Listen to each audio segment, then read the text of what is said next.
हम देखेंगे भाज्य और अभाज्य संख्याओं के घातीय संकेतन। ठीक है, भाज्य और अभाज्य संख्याओं के घातीय संकेतन। तो सबसे पहले हम ये जानें कि भाज्य और अभाज्य संख्याएं क्या होती है, तब ना उसके बारे में जानेंगे। तो ये जो नवोदय विद्यालय वाला प्लेलिस्ट है उसमें पहला चैप्टर है संख्या पद्धति। क्या है? संख्या पद्धति। उसमें भाज्य और अभाज्य संख्याओं को डिटेल में बताया गया है। और कक्षा 6 में जो नंबर सिस्टम वो संख्याओं के बारे में है उसमें भी बताया गया है। तो नवोदय विद्यालय वाला जो संख्या पद्धति है उसमें भाज्य और अभाज्य संख्याओं के बारे में डिटेल से बताया गया है। ठीक है, तो भाज्य संख्या अभाज्य संख्याएं क्या होती है? ऐसी संख्याएं जिसमें एक और स्वयं उसी संख्या से भाग चला जाए। ठीक है, उसके अलावा अन्य किसी से नहीं, एक से जाए और स्वयं उस संख्या से भाग चला जाए। जैसे देखिए, अगर हम कहें 2 में किन किन संख्याओं से भाग चला जाएगा? 2 में किससे भाग जाएगा? 1 से जाएगा और 2 से जाएगा। तो ये हो गया स्वयं 2 और ये हो गया 1। 3 से कहें कि 3 में किन संख्याओं से भाग जाएगा? 1 से और 3 से। लेकिन अगर हम कहें 4 में किससे भाग जाएगा? तो 4 में 1 से भी भाग चला जाएगा, 2 से भी चला जाएगा, 3 से नहीं जाएगा और 4 से। ठीक है, चलिए तो ये बताइए 4 में किससे किससे भाग जाएगा? 1 से, 2 से और 4 से। तो ये तो हो गया 1 और स्वयं के अलावा ये दूसरा भी है ना। तो ये दोनों तो अभाज्य हैं, ये दोनों अभाज्य हैं। क्यों? क्योंकि इसमें एक और स्वयं से भाग जा रहा है। लेकिन 4 भी अभाज्य है? 4 अभाज्य नहीं, क्योंकि इसमें एक और स्वयं के अलावा अन्य किसी संख्या से भाग चला जा रहा है। जैसे देखिए 6 हो गया, तो 6 में कितने से भाग चला जाएगा? 1 से जाएगा, 2 से जाएगा, 3 से जाएगा, 6 से जाएगा। तो एक और स्वयं के अलावा ऐसी 2 संख्याएं हैं जिनसे भाग चला जाएगा, तो इनको कहते हैं भाज्य संख्याएं। क्या कहते हैं? भाज्य संख्याएं।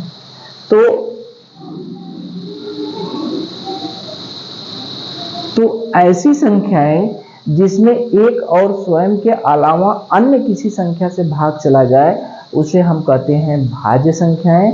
और जितनी संख्याओं में एक और स्वयं से ही भाग जाता है, स्वयं से ही भाग केवल, तो उन्हें कहेंगे अभाज्य संख्या। तो हमें लगता है अब हम लोग अभाज्य और भाज्य संख्याओं में अंतर समझ गए। ठीक है, तो अभाज्य संख्या है 2, 3, 5, 7, 11, इस तरह से ऐसी संख्या है जिसमें एक से भाग जाएगा और स्वयं उस संख्या से भाग जाएगा।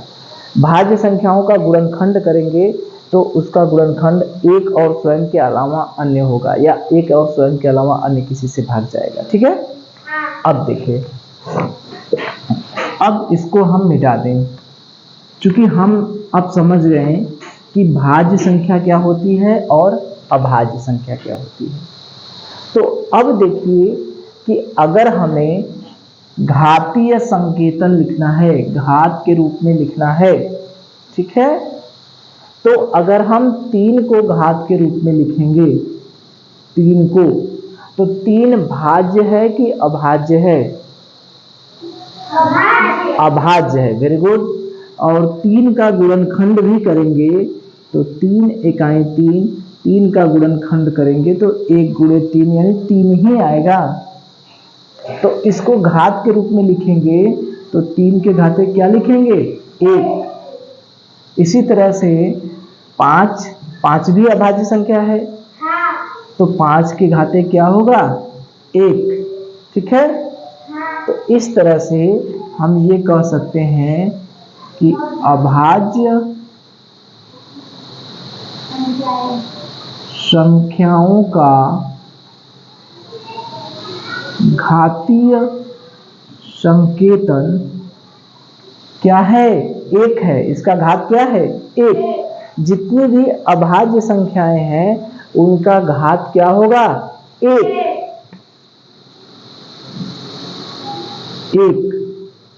एक को हम लोग कहते हैं अद्वितीय। एक मतलब अद्वितीय। अभाज्य जितनी भी संख्याएं हैं उनका घातीय संकेतन क्या होगा? एक होगा। एक हो इसका मतलब अद्वितीय। अद्वितीय माने दो नहीं होगा, क्या होगा? एक। अद्वितीय माने केवल एक। क्या होगा? केवल एक। तो याद रखिएगा कि अभाज्य संख्याओं का घातीय संकेतन क्या होता है? केवल एक होता है। क्या होता है? केवल एक। जैसे 13 है तो 13 का घात क्या, घातीय संकेतन क्या होगा? 13 घाते 1। 7 है, 7 का घातीय संकेतन क्या होगा? 1। ठीक है। तो ये बात हम लोग समझ गए कि अभाज्य संख्याओं का घातीय संकेतन कितना होता है? एक। कितना होता है? एक। ठीक। अब देखिए अभाज्य संख्याएं तो हमारी हो गई। अब हम कुछ भाज्य संख्याओं के बारे में देखें। 6 का घातीय संकेतन देखें क्या है। 6 का घातीय संकेतन, 6 का गुणनखंड करें तो 2 से भाग जाएगा यहाँ 3 और 3 से भाग जाएगा 1। अब तो ये करना हम लोग सीख लिए हैं ना। अब देखिए 6 का गुणनखंड जब कर रहे हैं तो 6 में कोई ऐसी संख्या है जो बार बार दोहराई जा रही है? क्योंकि घात लिखने के लिए, घातीय संकेतन के लिए क्या होगा? संख्या का बार बार दोहराना। संख्या का बार बार दोहराना। घातीय संकेतन तभी होगा जबकि संख्या बार बार दोहराई जाएगी। तो क्या 6 का गुणनखंड 2 है और 3 है तो क्या 2 बार बार आया है? 3 बार बार आया है? नहीं आया। इसका मतलब 6 का भी घातीय संकेतन क्या होगा? एक ही होगा। 6 का भी घातीय संकेतन क्या होगा? एक। बार बार नहीं दोहराया गया है इस वजह से। अगर ये बार बार दोहराया गया होता तो इसका कोई दूसरा मान होता। जैसे 8, जैसे हम 8 का गुणनखंड निकालें तो 2 चौके 8, 2 दूना 4, 2 इकाई 2। 8 का मतलब है 2 गुणे 2 गुणे 2। 8 में क्या अंतर है? 2 को कितनी बार दोहराया गया है? 3 बार। यानी 8 को हम लिख सकते हैं 2 के घाते 3। 8 को हम क्या लिख सकते हैं? 2 के घाते 3। तो 8 का अगर घातीय संकेतन लिखेंगे तो 2 के घाते 3। बात समझ में आ रही है? तो देखिए ये दोनों भाज्य हैं, ये भी भाज्य है और ये भी भाज्य है। नहीं है क्या?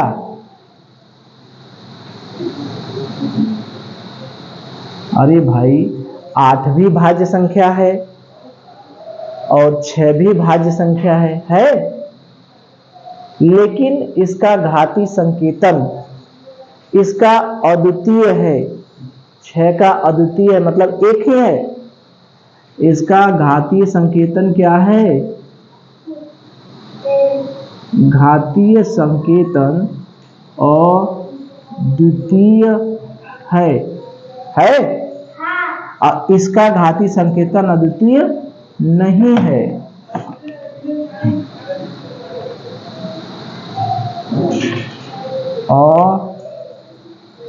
अद्वितीय नहीं है। इसका मतलब क्या समझे? अगर हम पूछें कि भाज्य संख्या का घातीय संकेतन अद्वितीय होता है या अद्वितीय नहीं होता है तो क्या उत्तर देंगे?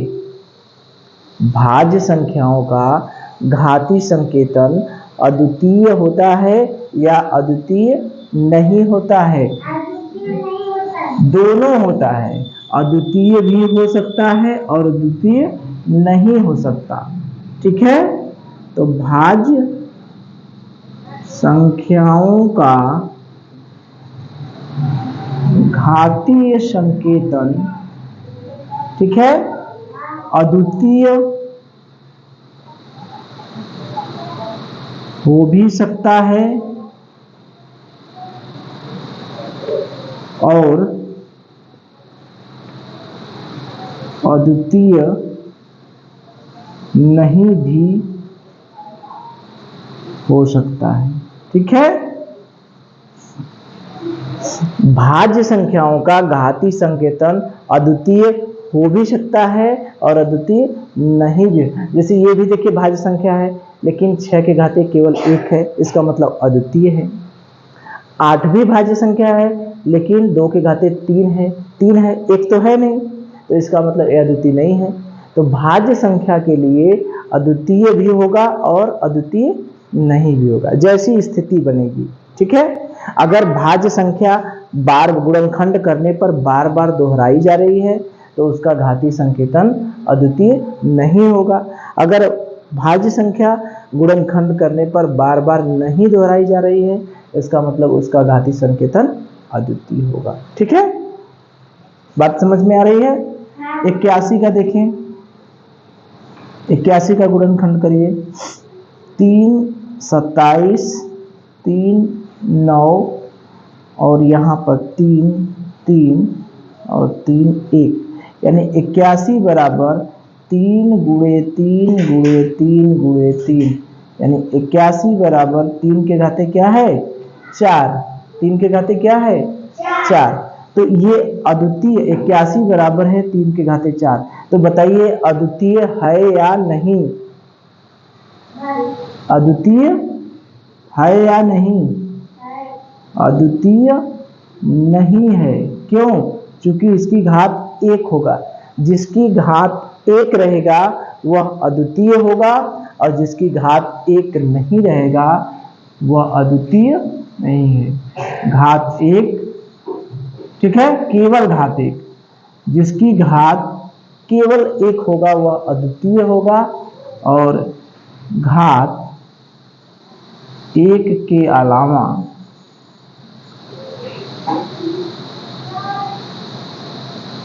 बात समझ में आ गई? तो हम भाज्य संख्याओं को हम क्या करेंगे, हम घात के रूप में लिखेंगे और घात के रूप में लिखने के बाद देखेंगे कि अगर उसकी घात 1 है तो इसका मतलब उसका घातीय संकेतन क्या होगा अद्वितीय। अगर उसकी घात 1 के अलावा दूसरा कुछ है तो इसका मतलब वो अद्वितीय नहीं है। बात समझ में आ गई? एक संख्या हम दे रहे हैं, आप लोग उसका बताएंगे कि वह अद्वितीय है या नहीं, घातीय संकेतन अद्वितीय है या नहीं। अद्वितीय माने घात कितना होना चाहिए 1, और अद्वितीय नहीं है इसका मतलब 1 के अलावा कुछ भी हो। ठीक है, चलिए देखिए यही 2 का हमें बता दीजिए कि कौन सा किसका घातीय संकेतन अद्वितीय होगा और किसका अद्वितीय नहीं। मान लीजिए बटा में है, भिन्न में है, तो जब भिन्न में रहता है तो उसका घातीय संकेतन लिखने के लिए हम लोग अंश को अलग देखते हैं, हर को अलग देखते हैं। तो 5 का घातीय संकेतन हमें लगता है कि ये अभाज्य संख्या है, 5 के घाते 1 ही होगा, इसमें तो कोई डाउट नहीं है। 12 का करेंगे तो 12 का 2 से भाग देंगे, 2 छक्के 12, 2 से भाग देंगे 2 तिया 6 और यहाँ 3 इकाई 3। 12 का मतलब है 2 के घाते 2 गुणे 3, 2 गुणे 3, यानी 2 के घाते 2 गुणे 3। देखिए 12 में 2 बार रिपीट हुआ है, 2 बार दोहराया गया है, लेकिन 3 नहीं। इसका मतलब 12 को हम 2 गुणे 2 यानी 4 गुणे 3 ही लिख सकते हैं, या लिखें या 2 गुणे 2 गुणे 3, यानी घात के रूप में नहीं लिख सकते। ऐसा कुछ तो है नहीं, घात के रूप में लिख देंगे। यानी 12 की घात भी एक ही होगा, नहीं होगा क्या? ये भी भाज्य है, लेकिन ऐसा भाज्य है जिसकी घातांक नहीं बना सकते। 2 की घाते 2 है, लेकिन यहाँ पर 3 है, 3 नहीं होता तो हमारा काम बन जाता। तो 12 की घाते 5 की घाते 1 बटे 12 की घाते 1। एक सूत्र हमने बताया था, a के घाते m बटे b के घाते m। अगर दोनों का घात समान है और ये आधार अलग अलग हैं तो a बटे b के घाते क्या होता है? m। ये जो दोनों घात है वो बन जाता है। अब देखिए, तो 5 बटे 12 के घाते हम 1 लिख सकते हैं कि नहीं? लिख सकते हैं। 5 बटे 12 के घाते 1 लिख सकते हैं। 5 के घाते 1 बटे 12 के घाते 1, 5 बटे 12 के घाते 1। तो ये अद्वितीय हुआ या नहीं? अद्वितीय हुआ या नहीं? अद्वितीय है, यानी घातीय संकेतन क्या है? अद्वितीय है। ठीक है। अब 729 की बात करें। ये तो समझ में आ गया कि इसका घातीय संकेतन क्या है? अद्वितीय है। ठीक है। अब हम बात करें 729 की। जब हम 729 की बात करेंगे तो इसमें हमें लगता है 2 से तो नहीं जाएगा, 3 दूना 6 और 3 चौके 12, 3 से भाग चला जाएगा। 3 दूना 6, 3 चौका 12, 3 त्रिके 9। फिर 3 से भाग जाएगा, 3 9 8 24, 3 इकाई 3। फिर 3 से भाग जाएगा, 3 दूनी 6, 3 9 27, 3 सते 21। फिर 3 से भाग जाएगा, 3 9 27, 3 से भाग जाएगा, 3 त्रिके 9, 3 से भाग जाएगा 1। यानी 729 बराबर 1 2 3 4 5 6, 3 गुणे 3 गुणे 3 गुणे 3 गुणे 3 गुणे 3। 729 बराबर 3 के घाते क्या हो गया? 6। 1 2 3 4 5 6, कितनी बार रिपीट हुआ? 6 बार। तो 3 के घाते क्या हुआ? 6। तो ये अद्वितीय हुआ? बताइए, अद्वितीय तो नहीं है। इसका मतलब यह अद्वितीय नहीं है, क्योंकि इसकी घात 1 नहीं है और इसकी घात केवल 1 है। ठीक है। तो जिसकी घात केवल 1 होगी वह अद्वितीय होगा, और जिसकी घात केवल 1 नहीं होगा वह अद्वितीय नहीं होगा। ठीक है।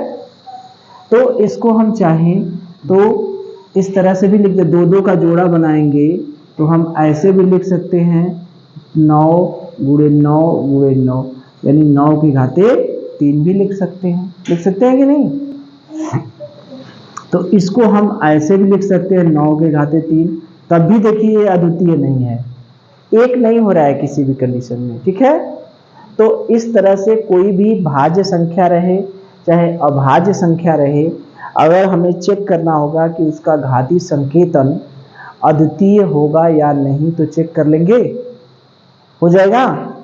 गुणनखंड के रूप में बदल लीजिए, उसके बाद देखिए अगर उसकी घात 1 है तो इसका मतलब अद्वितीय है। अगर गुणनखंड 1 के अलावा अन्य कोई है तो अद्वितीय नहीं। ठीक है। चलिए।